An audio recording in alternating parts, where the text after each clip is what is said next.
صوفی بھی جس چشمے سے انہوں نے جہاد لیا ہے، جس سے انہوں نے تصوف لیا ہے، جس سے انہوں نے اخلاق لیے ہیں، جس میں قرآن حدیث لیا ہے، وہ چشمہ ایک ہی ہے، وہ ہے قلب مصطفیٰ۔ یہ سب کوئی مدینے سے آ رہا ہے۔ ابھی آپ کو سلسلے کی بات سمجھا رہے تھے ہمارے شیخ الحدیث صاحب۔ سلسلے کا یہی مطلب ہے کہ یہ ساری چیزیں مدینہ سے آ رہی ہیں۔ اس لیے کسی عالم نے بڑی عجیب بات کہی ہے، انہوں نے کہا ہمارے 3 وطن ہیں۔ ایک وطن ہے ہمارا جسمانی، یہ دنیا زمین، ایک ہمارا وطن ہے روحانی، جنت، روح ہماری بات سے آئیے، اور ایک ہمارا وطن ہے ایمانی، مدینہ۔ ہمارے ایمان کا سلسلہ جڑا ہوا ہے مدینے کے ساتھ، تو یہ سارے اسی چشمے سے سیراب ہو کر آئے ہیں۔ مجاہد بھی وہی سے پیدا ہوا، صوفی بھی وہی سے پیدا ہوا، عالم بھی وہی سے پیدا ہوا، قرآن کا قاری بھی وہی سے پیدا ہوا۔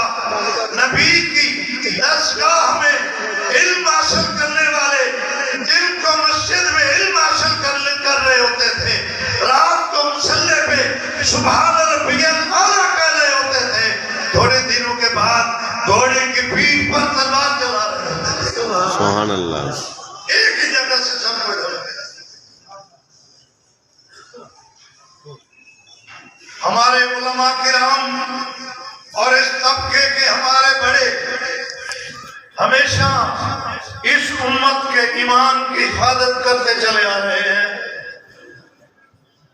آج اس دور میں بھی ایمان کو نقصان پہنچانے کے لیے دوستو بہت سارے فتنے میدان میں اٹھے ہوئے ہیں۔ عنوان مختلف ہوتے ہیں۔ آپ کو شیخ الحدیث صاحب نے بتایا ہوگا امام بخاری کے دور میں جو بڑے بڑے فتنے تھے، ان کا عنوان تھا خارجی، رافضی، مرجیہ، جہمیہ، قدریہ، معتزلہ، جبریہ، بہت سارے ایسے عنوان تھے۔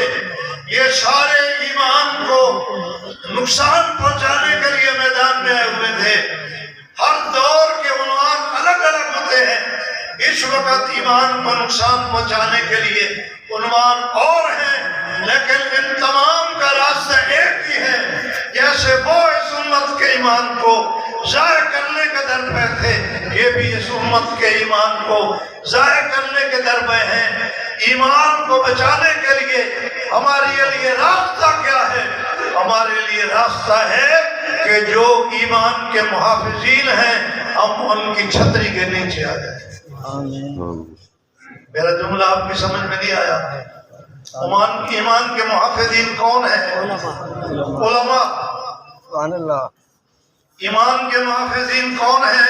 علماء۔ اونچا کہو۔ علماء۔ علماء۔ ایک صاحب میرے پاس آئے، کہتے ہیں جی ایک صاحب ادھر کوئی جہلم میں ہے، اس کا وہ بیان سنتا رہتا ہے ہمارا ایک نوجوان، اور اس کے فلاں فلاں فلاں فلاں اعتراض ہے۔ میں نے کہا پھر؟ کہتے ہیں اس نے مجھے وہ اعتراض بیان کیے تو میں نے کہا کہ فلاں فلاں عالم موجود ہے، آپ ان کے پاس چلے جائیں، ان سے جا کے اپنے اشکال پیش کرو، حل کرا لو۔ تو کہتے ہیں اس نے مجھے کہا کہ علماء کے پاس کیا ہے، ہمیں علماء کے پاس جانے کی کیا ضرورت ہے؟ آپ اس بات کو سمجھ رہے ہیں؟ نہیں سمجھ رہے؟ ایک آدمی بیمار ہے، اس کو ایک آدمی مشورہ دے رہا ہے کہ تم فلاں ڈاکٹر کے پاس، فلاں حکیم کے پاس، وہ ماہر ہے اس بیماری کا، چلے جاؤ۔ وہ کہتے ہیں ڈاکٹروں کے پاس کیا پڑھا ہے، حکیموں کے پاس کیا پڑھا ہے؟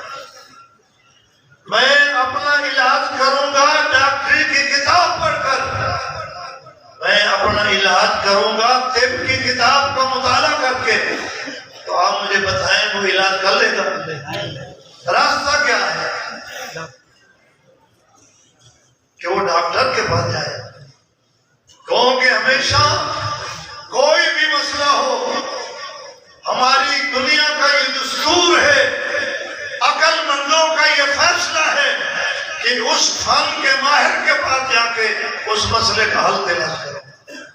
ایک آدمی نے مقدمہ لڑنا ہے، وہ اگر ہمارے شیخ الحدیث کے پاس آ جائے کہ شیخ الحدیث صاحب اتنے نیک ہیں، اتنے نمازی ہیں، قرآن حدیث کے ماہر ہیں، یہ میرا مقدمہ لڑیں گے، تو یہ لڑ سکتے ہیں؟ میں توحید ہی کر رہا شیخ الحدیث صاحب کی، میں فن کی مہارت کی بات کر رہا ہوں، میرے پاس آ جائے۔ ایک آدمی کہے میں بلڈنگ بنانا چاہتا ہوں، حضرت جی آپ اتنا ذہین آدمی ہیں، لاکھوں لوگ آپ کے شاگرد ہیں، آپ مجھے ذرا اس کوٹھی کا نقشہ تو بنا کر دو، میں بنا دوں گا۔ کیوں؟ میں نے یہ فن سیکھا ہی نہیں۔ اس کو کہاں جانا چاہیے؟ بولو ذرا، انجینئر کے پاس۔ مریض کو کہاں جانا چاہیے؟ مقدمے والے کو کہاں جانا چاہیے؟ وکیل کے پاس۔ تو جس کو اگر ایمان کے معاملے میں کوئی شیطانی وہمہ کو شبہ پیدا ہو جائے تو اس کو جانا چاہیے قرآن حدیث کے ماہر کے پاس۔ اس وقت کی جو شیطانی طاقتیں ہیں وہ یہیں سے بات کو کاٹ دیتے ہیں، بند کر دیتے ہیں کہ تمہیں قرآن حدیث کے ماہرین کے پاس جانے کی ضرورت نہیں ہے۔ تو اس کا مطلب یہ ہے کہ وہ ساری زندگی اسی طرح بھٹکتا رہے گا اور اس کا اشکال کبھی بھی دور نہیں ہوگا۔ شیطان نے اشکال دور تب ہوگا جب قرآن حدیث کے ماہر کے پاس آئے۔ میری اپیل آپ سے یہ ہے، میرا ٹائم ختم ہو گیا ہے، کہ اس فتنے کے دور میں آپ اپنا تعلق کسی عالم کے ساتھ جوڑیں، اور عالم مستند عالم جس کا سلسلہ علم اور سند مدینے تک اللہ کے نبی تک جاتا ہے، جب بھی کوئی اشکال پیدا ہو جائے تو آپ فوراً اس کی خدمت میں جائیں، کہیں میں نے آج ٹی وی میں یہ دیکھا ہے، میں نے آج سوشل میڈیا پہ یہ سنا ہے، اس کا کیا حل ہے؟ مجھے امید ہے اللہ کی رحمت سے کہ وہ عالم آپ کے اس اشکال کو دور کر دے انشاءاللہ۔ اگر آپ اس عالم کے پاس نہیں جائیں گے تو پھر یہ دور وہ ہے جس کو اللہ کے نبی نے فرمایا تھا، ایک دور ایسا آئے گا کہ آدمی صبح کو مومن ہوگا، شام کو کافر ہوگا، شام کو مومن ہوگا، صبح کو کافر ہوگا۔ آج وہ دور آ چکا ہے۔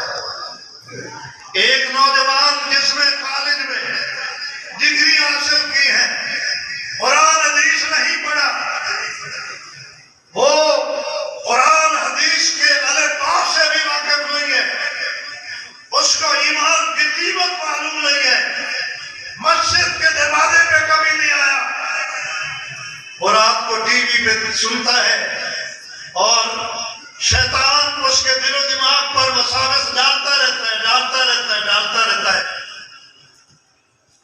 تو اس کا ذہن وہیں بیٹھے بیٹھے بدل جاتا ہے۔ یا وہ دکان سے اٹھ کر آیا تھا تو مومن تھا، لیکن اس تقریر سننے کے بعد جب وہ شکوک و شبہات اس کے دل و دماغ میں آئے اور تشکیک پیدا ہو گئی تو یہ مومن نہیں رہا۔ آپ کو پتہ ہے کہ ایمان اور تشکیک یہ دو ضدیں ہیں۔ تشکیک سمجھتے ہو؟ شک پیدا ہو ہے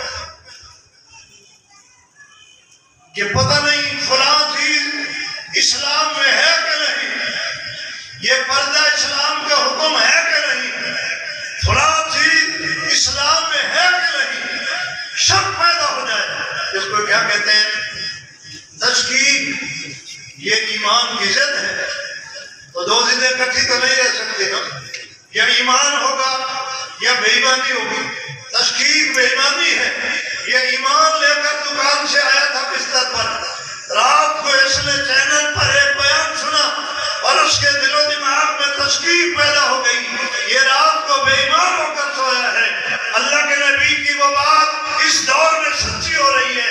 اس لیے ضروری ہے کہ جب کوئی بیان سنا جائے اس میں یقین نہ رکھا جائے, کسی عالم کے پاس جا کے اس کی تصدیق کی جائے. انشاءاللہ علماء اس دور میں موجود ہے, آپ کے شکوک و شبہات کو دور کریں گے, آپ کے ایمان کا تحفظ کریں گے. بے شک. علماء سے رابطہ کرو, علماء کے ساتھ اپنی قربت اختیار کرو. لیکن عالم کون سا؟ مستند. میں پچھلے دنوں ملتان ایک جگہ تقریر کر رہا تھا. میں نے کہا اس دور کی ایک یہ بھی بہت بڑی بیماری ہے کہ لوگ ہر معاملے میں تلاش کرتے ہیں. کپڑا خریدنا ہو تو دکان تلاش کرتے ہیں کہاں سے ایک نمبر کپڑا ملتا ہے. دوائی لینی ہو میڈیکل پر جاتے ہیں, تلاش کرتے ہیں کہ 2 نمبر دوائی نہ ہو, کوشش کرتے ہیں. لیکن دینی معاملے میں اگر کوئی مسئلہ سامنے آ جائے تو دکان پر بیٹھا ہوگا, وہاں سے کوئی داڑھی والا گزرے گا نا, اس کو پکڑ لے, کہ مولوی صاحب آؤ, جی حضور, کہتے ہیں یہ مسئلہ ہے, میرا حل کرتے ہو. اب جس داڑھی والے نے قرآن نہیں پڑھا, حدیث نہیں پڑھی, داڑھی رکھ لی ہے, الحمدللہ یہ اس کا اچھا عمل ہے, لیکن قرآن حدیث کا وہ ماہر تو نہیں ہے نا.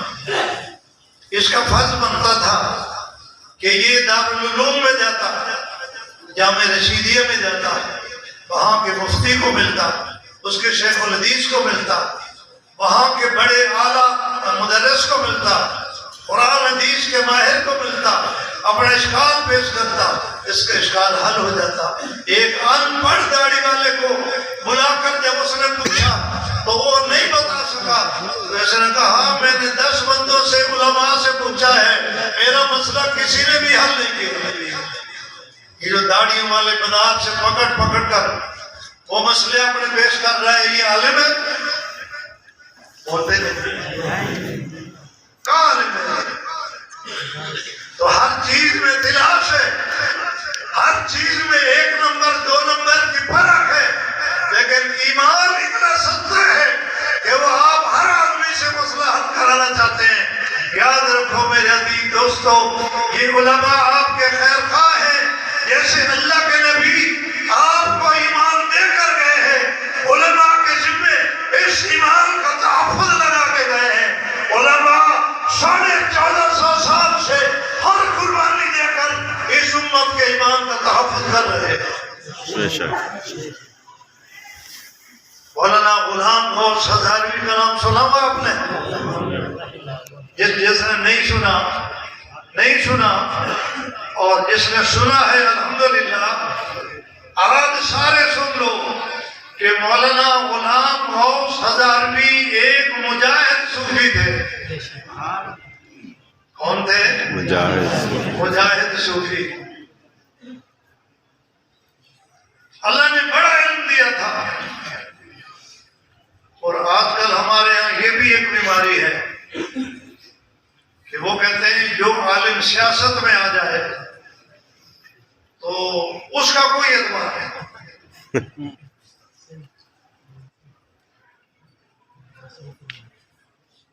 اس دھرتی پر اس امت میں سب سے پہلی حکومت مدینے میں قائم ہوئی. کہاں؟ اور اس کے سب سے پہلے سربراہ جو تھے وہ اللہ کے نبی تھے. سیاستدانی حکومت پر آتے ہیں نا, سب سے پہلے حکمران کون تھے؟ اللہ کے نبی.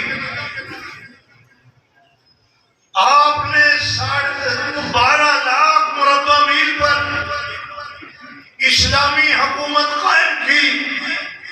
صدیق اکبر آئے، 2.5 سال اسلامی سیاست میں وہ حکومت میں رہے، 10 سال فاروق اعظم اسلامی سیاست میں آئے، وہ حکومت میں رہے، 12 سال عثمان غنی اسلامی سیاست میں آئے، وہ حکومت میں رہے، 4.5 سال حضرت علی سیاست میں رہے، انہوں نے حکومت قائم کی، 6 مہینے حضرت حسن حکومت میں رہے، انہوں نے حکومت چلائی، 19 سال نبی کے آخری صحابی یعنی حکومت میں آخری صحابی امیر معاویہ نے 19 سال حکومت کی، وہ سیاست میں رہے۔ یہ سارے سیاستدان الحمدللہ اللہ کے نبی کے شاگرد، اللہ کے نبی کے تربیت یافتہ سیاستدان بھی تھے، عالم بھی تھے، مجاہد بھی تھے، صوفی بھی تھے۔ اس لیے آپ کو کہا ہے کہ جو عالم سیاست میں آ جائے اس کے اعتبار کوئی نہیں۔ تبھی تو ہم 75 سال سے مار کھا رہے ہیں۔ لوٹ آؤ اپنے نظریات سے میرے دوستو، پکڑ لو علماء کا دامن، ورنہ پاکستان کا جو حشر بے دین سیاستدانوں نے، پیٹ کے تجوریوں نے، حرام خوروں نے، جھوٹوں نے اس موت کا جو اثر کیا ہے، پتہ نہیں آنے والے حالات میں کیا کریں گے۔ آپ اپنے کمروں میں بیٹھ کر، اپنی دکانوں میں بیٹھ کر سیاستدانوں کو گالیاں دیتے ہیں، حکمرانوں کو برا بھلا کہتے ہیں۔ میں کہتا ہوں حکمرانوں کو برا بھلا نہ کہا کرو، سیاستدانوں کو برا بھلا نہ کہا کرو، پہلے اپنے آپ کو برا بھلا کہا کرو۔ رات ہو نہیں ہو رہے؟